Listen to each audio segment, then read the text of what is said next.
ನಾವು ಆಚರಣೆ ಮಾಡುವಂತಹ ಯುಗಾದಿಯ ಬಗ್ಗೆ ಪುರಾಣಗಳಲ್ಲಿ ಲೇಖವಿದೆ. ಇದು ಬ್ರಹ್ಮದೇವರಿಗೆ ಸಂಬಂಧಿಸಿದಂತಹ ಹಬ್ಬ ಅಂತಲೂ ಕೂಡ ಹೇಳ್ತಾರೆ. ಯುಗಾದಿಯ ದಿನ ಆರಂಭ ಮಾಡಿದಂತಹ ಯಾವುದೇ ಕೆಲಸ ಕಾರ್ಯಗಳು ಕೂಡ ಯಶಸ್ಸನ್ನು ಕಾಣ್ತವೆ ಅಂತಲೂ ಹೇಳ್ತಾರೆ. ಜನರು ಸಕಾರಾತ್ಮಕತೆಯ ಆರಂಭಕ್ಕೆ ಮನೆಯನ್ನು ಸಜ್ಜುಗೊಳಿಸುತ್ತಾರೆ. ತಾಜಾ ಮಾವಿನ ಎಲೆ, ಹೂವು, ರಂಗೋಲಿಗಳಿಂದ ಮನೆಯನ್ನು ಅಲಂಕಾರ ಮಾಡಿ ಪೂಜೆ ಮಾಡಲಾಗುತ್ತೆ. ಈ ಅಲಂಕಾರಗಳು ನಕಾರಾತ್ಮಕ ಶಕ್ತಿಯನ್ನು ದೂರ ಮಾಡಿ ಸಕಾರಾತ್ಮಕತೆಯನ್ನು ಎಲ್ಲ ಕಡೆ ಹರಡ್ತವೆ ಅನ್ನೋ ಒಂದು ನಂಬಿಕೆ ಕೂಡ ನಮ್ಮ ಹಿರಿಯರಲ್ಲಿ ಗಾಢವಾಗಿತ್ತು. ಕರ್ನಾಟಕದಲ್ಲಿ ಜನ ಯುಗಾದಿಯನ್ನು ಎಣ್ಣೆ ಸ್ನಾನದೊಂದಿಗೆ ಪ್ರಾರಂಭ ಮಾಡ್ತಾರೆ. ಎಣ್ಣೆ ಸ್ನಾನಕ್ಕೆ ಅಭ್ಯಂಜನ ಸ್ನಾನ ಅಂತಲೂ ಕೂಡ ಕರೀತಾರೆ. ಎಷ್ಟು ಪ್ರಾಮುಖ್ಯತೆ ಕೊಡ್ತಾರೆ ನಮ್ಮ ಕರ್ನಾಟಕದಲ್ಲಿ ಎಣ್ಣೆ ಸ್ನಾನಕ್ಕೆ ಅಂತಂದರೆ ಅದರ ಒಂದು ಮಹತ್ವ ಅಪಾರವಾಗಿದೆ ಅಂತಲೇ ಹೇಳ್ಬೋದು. ಈ ದಿನದಂದು ಹಬ್ಬಕ್ಕೆ ಹೋಳಿಗೆ, ಕೋಸಂಬರಿಯಂತಹ ಖಾದ್ಯಗಳನ್ನು ಮಾಡಿ ಸಂಭ್ರಮದಿಂದ ಈ ದಿನವನ್ನು ಕಳೆಯಲಾಗುತ್ತೆ. ಹಾಗೆಯೇ ಈ ವರ್ಷ ಯುಗಾದಿ ಅಮಾವಾಸ್ಯೆ ಯಾವ ದಿನ ಬಂದಿದೆ ಅಂದರೆ 2025 ಯುಗಾದಿ ಅಮಾವಾಸ್ಯೆಯು ಮಾರ್ಚ್ 28 7:56ಕ್ಕೆ ಪ್ರಾರಂಭವಾಗಿ ಮಾರ್ಚ್ 29 4:28 ಮುಕ್ತಾಯ ಆಗಲಿದೆ.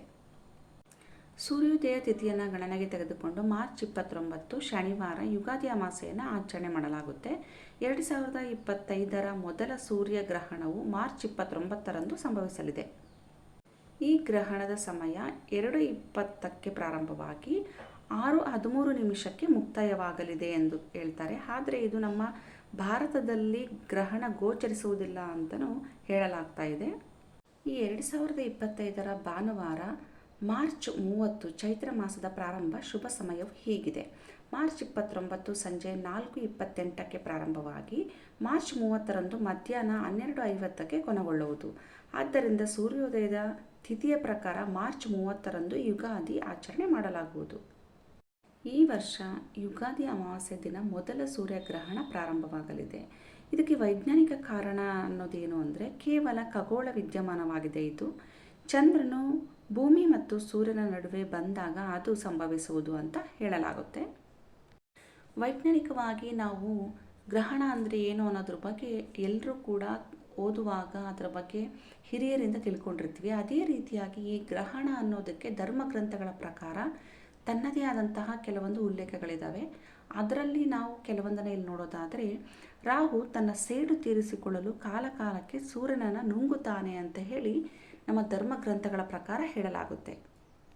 ಈ ಒಂದು ಗ್ರಹಣ ಸಂಭವಿಸುವಾಗ ವಾತಾವರಣದಲ್ಲಿ ಇರಬಹುದು, ನಮ್ಮ ಸುತ್ತಮುತ್ತಲಿನಲ್ಲಿ ಅನೇಕ ಬದಲಾವಣೆಗಳು ಆಗ್ತವೆ. ಹಾಗಾಗಿ ಕೆಲವರು ಏನು ಮಾಡ್ತಾರೆ, ಹಿರಿಯರು ಬಾಣಂತಿಯರು ಹೊರಗೆ ಬರಬಾರ್ದು, ಚಿಕ್ಕ ಮಕ್ಕಳು ಹೊರಗೆ ಬರಬಾರ್ದು ಅಂತೆಲ್ಲ ಹೇಳ್ತಿರ್ತಾರೆ.